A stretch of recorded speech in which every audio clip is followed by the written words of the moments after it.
शीत दिने जेतेबेले उत्तराखंड हिमालय रे सबकिछि बरफ रे जमाट बांधि जाए सेबे मध्य भगवान शिवंग मंदिर रे एही अग्नि जली थाए।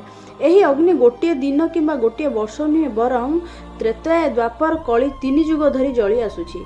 आउ ए अखंड दीप जलिबार रहस्य कौन? यह आरंभ हो जाए माता सीतांग बलिदान रु। जेतेबेले तांकर पिता दक्ष प्रजापति यज्ञ कुंड रे निज जीवन बलिदान देथिले, किंतु शिवंग प्रति तांक प्रेम थिला अमर।